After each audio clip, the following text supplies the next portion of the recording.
வணக்கம் வியூவர்ஸ். நம்ம ஒரு கடைக்கு போகிறோம், ஏதோ ஒரு பொருள் வாங்குகிறோம். டக்குன்னு ₹21 மட்டும் தான் பேமெண்ட் பண்ணணும்.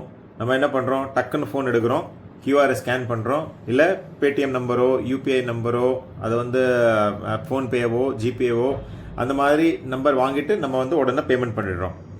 என்ன ஆகுதுன்னா, இது ரொம்ப வசதியாக ஆயிடுச்சு. சில வருஷத்தில் சேஞ்ச் தேவையில்லை பாக்கெட்டில். இன்ஃபேக்ட் நீங்கள் ட்ரெயினில் போனால் கூட என்ன பண்ணுவீங்கன்னா, டக்குன்னு ஒரு வாட்டர் பாட்டில் வாங்கினா கூட அது ₹14 ட்ரெயினில் கொடுக்க வேண்டிய பேமெண்ட் கியூஆர் மூலியமாக தான் நம்ம இப்போது பண்ணிகிட்ருக்கோம். ஸோ இந்த கியூஆர் பண்ணுறதுல இவ்வளோ வரைக்கும் எந்த சார்ஜஸும் இல்லை, ரைட்? நீங்கள் பேமெண்ட் பண்ணும்போது எந்த சார்ஜும் வராது. அதே மாதிரி யாருக்கு பேமெண்ட் பண்ணுறீங்களோ அந்த மர்ச்சன்ட்டுன்னு சொல்லுவோம். ஸோ அந்த ஷாப்கீப்பராக இருக்கலாம், ஒரு பிஸ்னஸ் ஓனராக இருக்கலாம், அவங்களுக்கும் எதுவும் சார்ஜ் இருக்காது. ஸோ இதில் இப்போது சார்ஜஸ் வரப்போகுதுன்னு ஒரே ரியூமர் மார்க்கெட்டில் ஓடிட்டுருக்கு. இந்த ரியூமர் நிஜமா, இது எவ்வளோ வரைக்கும் ட்ரூத்து, எவ்வளோ வரைக்கும் ரியூமரு, எவ்வளோ வரைக்கும் ஃபேக் ஸ்டோரி, அது இந்த வீடியோவில் நம்ம பார்ப்போம். ஸோ அடுத்த வாட்டி நீங்கள் 1 கிலோ வாழைப்பழம் வாங்குனீங்க, இல்லைன்னா ஒரு டீ குடிக்கிறீங்க, கியூஆர் பண்ணும்போது பேமெண்ட் சார்ஜ் பண்ணுவாங்களா? இல்லை. இது ரொம்ப ரொம்ப clear message from the government. இது ஏன் திடீர்னு வந்தது? இன்ஃபேக்ட் அதுக்கு முன்னாடி எம்டிஆர்னா என்னன்னு பார்ப்போம். எம்டிஆர்னு எல்லாரும் பேசிட்டு இருக்காங்க. எம்டிஆர்னா மர்ச்சன்ட் டிஸ்கவுண்ட் ரேட். ஓகே, ஒரு பேமெண்ட் பண்ணுறீங்கன்னா அதுக்கு பின்னாடியோட சிஸ்டம் கொஞ்சம் யோசிச்சு பாருங்க. நீங்கள் டக்குன்னு கியூஆர் பண்ணுறீங்க, அது பேமெண்ட்டு இன்னொரு இடத்துக்கு போகுது. ஆனால் அந்த பேமெண்ட் பண்ணும்போது அது கியூஆர் பண்ணுற பேங்க்கு, கியூஆர்லேருந்து ஒரு என்பிசிஐன்னு இருக்குது, நேஷ்னல் பேமெண்ட்ஸ் கார்பரேஷன் சொல்லி, அது மூலியமாக இன்னொரு பேங்க்குக்கு போயிட்டு அந்த 2 பேங்க்கும் கம்பைன் பண்ணி பேமெண்ட் ட்ரான்ஸ்ஃபர் ஆகுது. இந்த ட்ரான்ஸ்ஃபர் ஆகும்போது சைபர் செக்யூரிட்டியோட பத்திரம், அவங்க சைபர் செக்யூரிட்டி பற்றி அவங்க கேர்ஃபுல்லாக இருக்கணும். அதுக்கு தவிர டெக்னாலஜி பின்னாடி எவ்வளோ யூஸ் ஆகுது, ரைட்டா? ஸோ இவ்வளோ வரைக்கும் இதில் எதுவுமே சார்ஜ் பண்ணல. இன்ஃபேக்ட் இன்றைக்கி ஒரு கிரெடிட் கார்டு கூட போயிட்டு நீங்கள் யூஸ் பண்ணுறீங்கன்னா டெஃபினெட்லி ஸ்வைப் பண்ணும்போது யார் கடையில் நீங்கள் ஸ்வைப் பண்ணுறீங்களோ அவங்க ஆல்மோஸ்ட் சார்ஜ் வரும். 1%லேருந்து 2% வரைக்கும் எல்லா கிரெடிட் கார்டு கம்பெனிஸும் சார்ஜ் பண்ணுறாங்க. இந்த சார்ஜ் 1% இருந்தது எப்போ? 2020க்கு முன்னாடி. ஸோ யூபிஐலையும் சார்ஜஸ் ஆல்ரெடி இருந்திருக்கு. ஓகே, 2020 கவர்மெண்ட் என்ன பண்ணாங்கன்னா, இது 0 MDR சார்ஜஸ் பாலிசின்னு ஒன்று கொண்டு வந்தாங்க. இதில் சார்ஜ் பண்ண தேவையில்லை. கோவிட் டைம், இதை நம்ம பாப்புலர் ஆகணும். ஸோ தட் மக்களுக்கு இது யூஸ்ஃபுல்லாக இருக்கும் அண்ட் ஈஸியாக ஆகிடும் சொல்லி.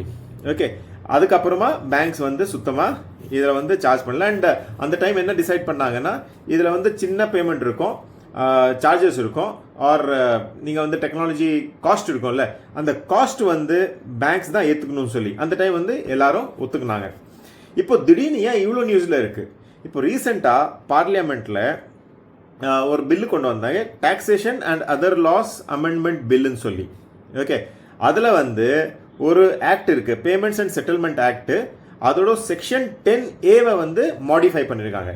என்ன மாடிஃபை பண்ணியிருக்காங்கன்னா, ஒரு கமிட்டி, ஒரு கவுன்சில் ஃபார்ம் ஆகும். அதில் என்பிசிஐ, ஆர்பிஐ அண்ட் சில ஸ்டேக் ஹோல்டர்ஸ் மெம்பராக இருப்பாங்க. அவங்க டிசைட் பண்ணுவாங்க ஃபியூச்சரில் யூபிஐயை சார்ஜ் பண்ணுறதா இல்லையா. ஓகே, ஸோ இது சார்ஜ் பண்ணுறதா இல்லையான்னு சொல்லி தான் ஒரு கமிட்டி இவ்வளோ வரைக்கும் சார்ஜ் பண்ணுவோன்னு சொல்ல. ஓகே, ஸோ உடனே எல்லாமே சார்ஜ் ஆகும்னு சொல்லக்கூடாது. இது ஒரு தப்பான இன்ஃபர்மேஷன். சார்ஜ் ஆகும், அது நான் ஃபர்தராக இந்த வீடியோவில் சொல்கிறேன். நீங்கள் கவனமாக கேளுங்க. இப்போது கொஞ்சம் டேட்டா பார்ப்போம். ஓகே, 2020 நான் சொன்ன மாதிரி நோ எம்டிஆர் பாலிசின்னு கொண்டு வந்தாங்க.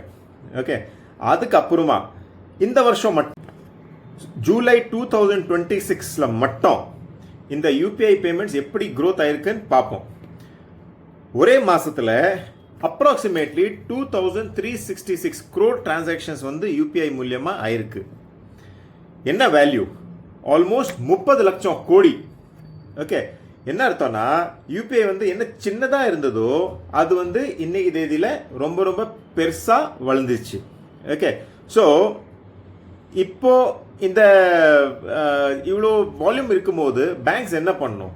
பேங்க்ஸ் கன்சியூமர் சேஃப்டிக்காக அவங்க ஒன்று டெக்னாலஜியில் செலவு பண்ணணும், ப்ளஸ் சைபர் செக்யூரிட்டிஸ் இஷ்யூஸ் இருக்குது, plus developments day by day ஆகிட்டே இருக்குது. ஸோ பேங்க்ஸ் கவர்மெண்ட்டை நிறைய நாளாகவே புஷ் பண்ணிட்டு இருக்காங்க. தட் இஸ் நாங்கள் வந்து ஸ்டார்டிங்கில் இந்த காஸ்ட்டை வந்து ஏற்றுக்கிட்டு இருந்தோம். ஆனால் இன்வென்ட் வந்து இது பாசிபிளாக இருக்காது. எதுக்குன்னா வால்யூம் வந்து 30 லட்சம் கோடி வந்து ட்ரேட் ஆகிட்டு இருக்கு. ஸோ அதுக்காக தான் இவ்வளோ நாய்ஸ் வந்து நம்ம ஆல்ரெடி கேட்டுட்ருக்கோம். ஆனால் ஒன்றே ஞாபகம் வச்சுருங்க, இந்த ஸ்டாண்டிங் கமிட்டி தான் டிசைட் பண்ணும் யார் சார்ஜ் பண்ணணும்னு சொல்லி.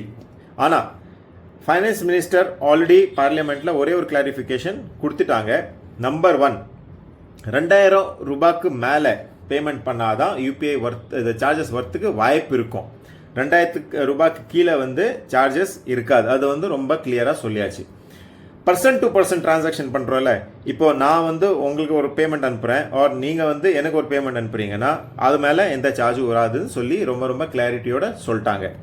ஸ்மால் மர்ச்சன்ட்ஸு, ஒரு கிரானா கடை இருக்குது, ஒரு மளிகை சாமான் கடை, இல்லைன்னா ஒரு ஐஸ்கிரீம் வந்து நீங்கள் வாங்குறீங்க, அவங்க மேலே வந்து சார்ஜஸ் வராது. சார்ஜஸ் வந்தாலும் ஒரு த்ரெஷ்ஹோல்டுக்கு மேலே, ரியூமர் படி 1,25,00,000 ரூபாய்க்கு டர்ன் ஓவர் இருக்கிற மர்ச்சன்ட்ஸ் மேலே தான் சார்ஜஸ் வரலான்னு ஒரு சான்சஸ் இருக்குது. அதுவும் எவ்வளோ, 0.3% to 0.7%, இவ்வளோ தான் கம்மியான சார்ஜ்.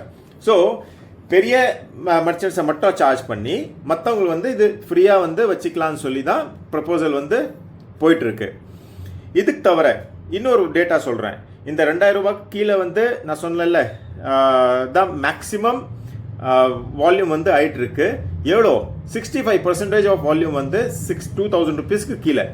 ஸோ நம்ம ஸ்மால் இன்வெஸ்டர்ஸ் சொல்லக்கூடாது, ஸ்மால் யூசர்ஸ் வந்து இதுலேருந்து வெளியே தான் இருக்க போகிறாங்க. ஃப்ரீயாக தான் இது வந்து சார்ஜ் ஃபியூச்சரில் கூட கொடுக்குற மாதிரி இருக்காது.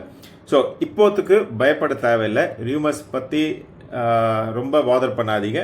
Small users, small merchants, person to person, இப்போ நீங்கள் வந்து எனக்கு 50 ரூபா அனுப்பினாலும் ஓகே, 50,000 ரூபா அனுப்பினாலும் ஓகே, அது வந்து ஃப்ரீயாக தான் இருக்க போகுது. அது வந்து சார்ஜஸ் பண்ண மாட்டாங்கன்னு ரொம்ப கிளியராக சொல்லிட்டாங்க. ஸோ இந்த எம்டிஆர் கமிட்டி கொண்டு வந்தது, இந்த அமெண்ட்மெண்ட் பண்ணது வந்து ஆட்டோமேட்டிக்காக சார்ஜஸ் வரப்போகுது இல்லை. இதில் வந்து என்ன ஆகும்னா, ஒரு கமிட்டி ஃபார்ம் பண்ணி அதுக்கப்புறமா ஸ்லோ அண்ட் ஸ்டடிலி டிசைட் பண்ணுவாங்க, எல்லாருக்கிட்டையும் பேசிட்டு. ஓகே, ஸோ இதுதான். ஏதாவது அப்டேட் வந்தால் கண்டிப்பாக நானே வந்து இன்னொரு வீடியோ போடுறேன். அவ்வளோ வரைக்கும் நம்ம சேனலை வந்து கண்டிப்பாக சப்ஸ்கிரைப் பண்ணிடுங்க. அண்ட் ஃப்யூச்சரில் வந்து இந்த மாதிரி யூஸ்ஃபுல் வீடியோ கண்டினியூஸாக போடுவேன். தேங்க்யூ.